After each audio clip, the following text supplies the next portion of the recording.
Hi, my name is Jayreid. I'm a psychotherapist in San Francisco, California. And today I'd like to talk about discovering it's safe to put your own happiness first after narcissistic abuse. So I want to kind of start out with a scenario of a child who's born to a narcissistic parent, where that child's safety is going to depend on paying close attention to the narcissistic person ahead of the child, him or herself.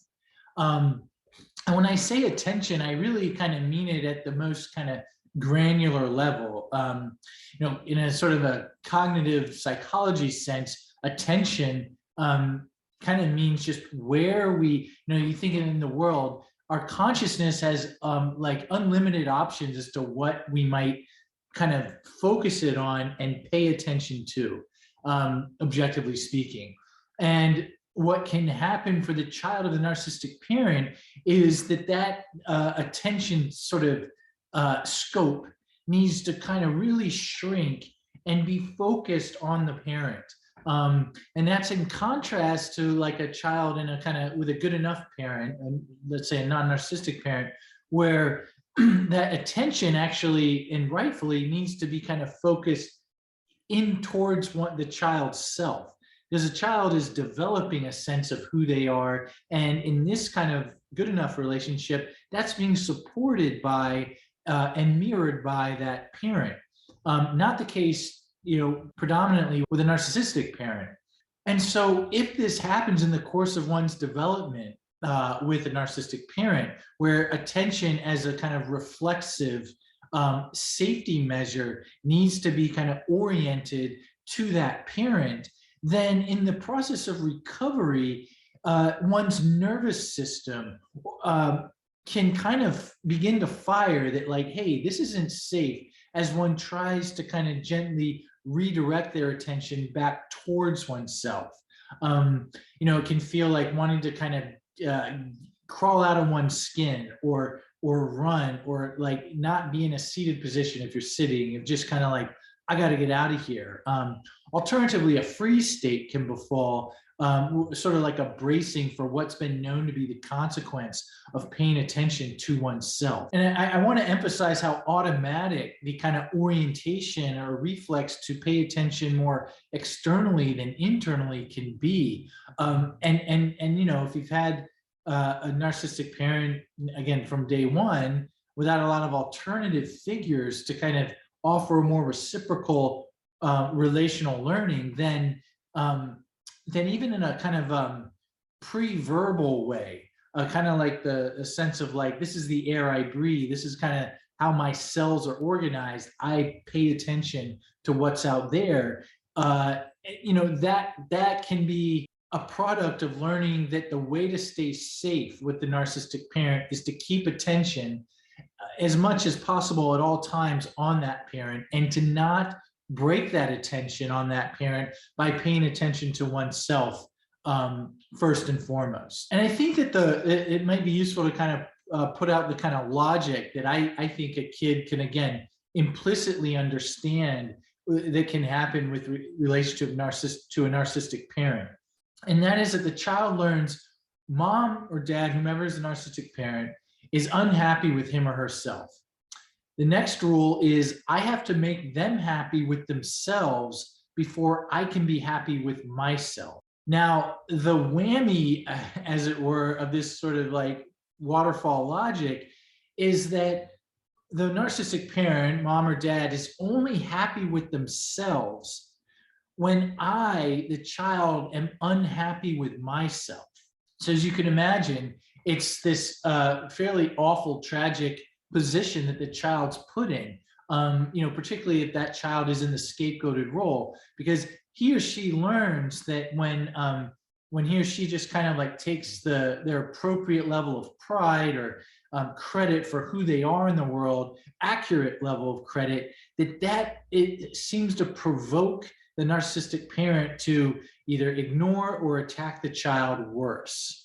What the child, again, has to conclude is that it's only when I'm sort of bereft of happiness, bereft of pride, bereft of kind of enjoying my life, do I experience a relief from my narcissistic parent's contempt for me.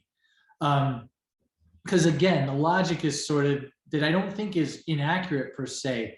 It is like, well, mom or dad, the narcissistic parent, is only happy with themselves when I am unhappy with myself. And again, why would that be the case?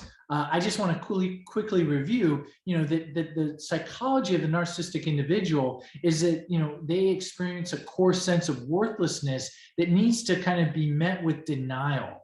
And that effort at denying that sense of worthlessness is often undertaken by relocating that worthlessness out into the people around them, particularly in asymmetrical relationships where the narcissistic individual holds more authority and power in that relationship, which, a parent-child relationship certainly fits the bill. And then what that narcissistic person needs to then do, once that that worthlessness is relocated outside of them, is they then sort of bolster themselves with an artificially inflated sense of their own worth. And they act in ways with others to kind of coerce them to comply with that artificially inflated view of themselves. Part of that effort of kind of saying, hey, I'm in fact much better than people, I'm not worthless as I truly feel inside, is again having another person outside themselves to find that feeling of worthlessness in. That's where I think the logic I'm kind of putting forth here is learned by the child. That the child's job is to be unhappy with him or herself because that makes mom or dad, the narcissistic parent, happy with themselves. And just to offer a quick example or illustration of this, there was someone who would remember their parents fighting. And in this case, it was a narcissistic mother fighting with an enabler parent. It wasn't so much fighting, but it was more the narcissistic parent kind of yelling and screaming at this the father who would be described, I think, fairly as an enabler, discussed in other videos. And the essence of the narcissistic mother's tirades would be that the enabling father was not communicating enough, but in essence, not putting her before himself. And since this innate father happened to have very low capacity for empathy, he really had no qualms with putting himself first in various ways. And he had already, I think, resigned hope that a mutual loving relationship could exist, I think, for himself in life. And so this child at the time was around 9 or 10, as we came to understand, would sit at the top of the stairs hearing these fights. And, in therapy, again, this is all kind of anonymized content. It's kind of a pastiche of different vignettes, read about, thought about, heard. Anyway, an important caveat there for anonymity's sake. But this person would then sit at the top of the stairs wondering with all their might, why won't the father just kind of fall into a heap and apologize for thinking that his life was as important as the narcissistic parents? And in treatment, it became apparent that the child at that time was already indoctrinated to the existential danger of thinking that anyone's existence outside of the narcissistic mother's was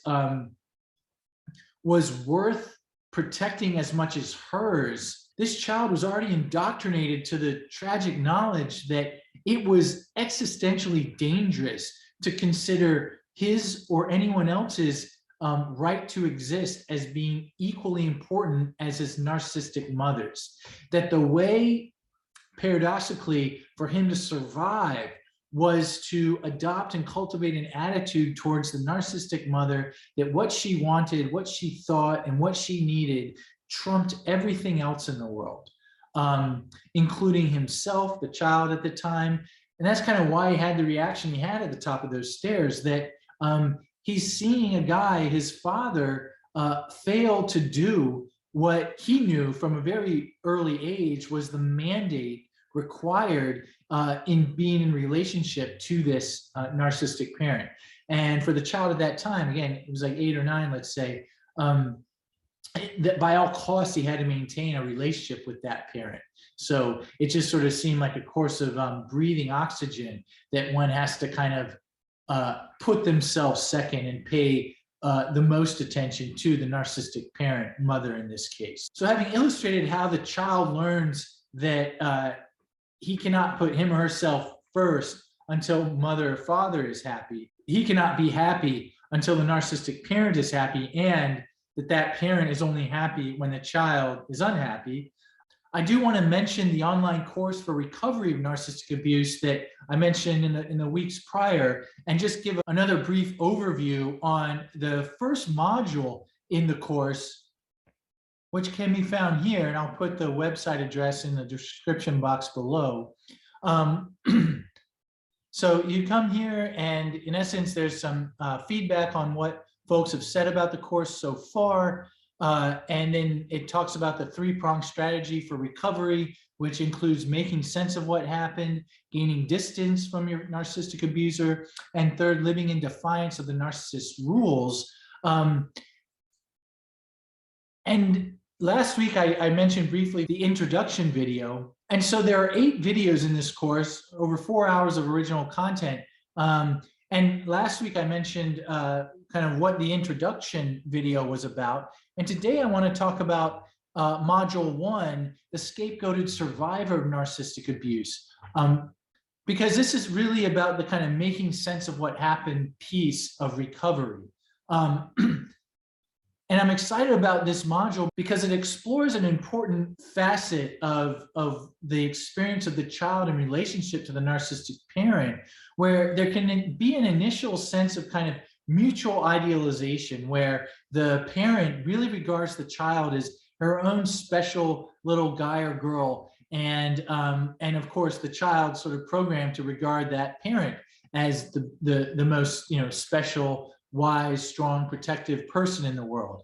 But as the child develops into his or her own independent self and has their own center of initiative, a sort of fall from grace, as it were, can occur. And I really, in the module, kind of go into detail about how that fall from grace happens, and oftentimes irreparable rupture in relationship from the child to the narcissistic parent can occur, and the impact that can then have on the surviving child's understanding of who he or she is in the world, what he or she can expect from others. And so I would encourage anyone where they find that might resonate with you to check out this module, and if it seems to fit and seems like it would be helpful, to consider purchasing the course. To do so, you can just click on this button, I'm ready, and it takes you to the course webpage. You can see the price and further reviews here and some more information about it. Okay, having explained why it can be so necessary to put one's attention towards the narcissistic parent before oneself, now I'd like to talk about how to introduce safety to yourself in order to put your own happiness first. Again, incrementally, patiently, and consistently. Well, first, I think it's worth just saying that in principle, I think we all deserve to have a place inside ourselves where we feel fully accepted, valued, and have a right to be our #1 priority. I think I'm saying that because that itself can sort of be a foreign concept to someone who's had to kind of sacrifice that to survive this type of parent-child relationship. Second, I would say speed is not one's friend in shifting from making the other the priority to oneself. Again, that nervous system, which can operate at the pre-verbal or sort of pre-thinking level, can be primed to keep one pointed towards what's external to oneself. So the practice of slowing down, and that can take on a multitude of definitions, taking time to notice how one tends to engage in one's daily tasks, working to notice what things feel like in one's body as one does that. Asking questions like, where does my attention go? Is it out there? as it's out there, is it focused on a certain person? Is there a sense of danger of what if I also notice what I'm experiencing at the same time? In fact, what happens when I bring my attention to my internal experience? And these are questions that don't necessarily require specific answers in the moment, but they can be helpful, gentle shifts in attention towards yourself or oneself. Another tact can be taking just breaks from what one's doing to know that coming back to yourself no longer poses that existential threat. If you had a narcissistic parent and that parent was talking to you, oftentimes you can't just kind of get up out of your seat and kind of walk to the kitchen and get a drink. You usually have to kind of pay sort of rapt attention to what they're saying so they feel listened to and respected in the ways they have inflated are necessary for them. And again, I don't mean to like make a normal thing seem abnormal, because of course we all want to expect that people are going to pay reasonable amounts of attention to us when we're talking and so forth. But what I'm talking about is the more highly punitive reaction that would happen if you didn't kind of make plain to the narcissistic parent just how central and important they were at all times.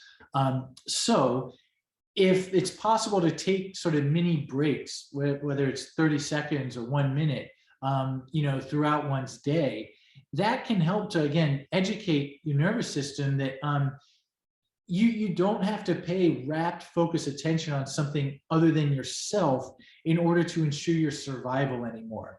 It's a small way, of course, and it's meant to be something that gets practiced and is not a silver bullet, but something that can be, I believe, additive to this effort. Like, for example, again, an anonymized composite client would find themselves kind of in the throes of their own history of being narcissistically abused by a fairly,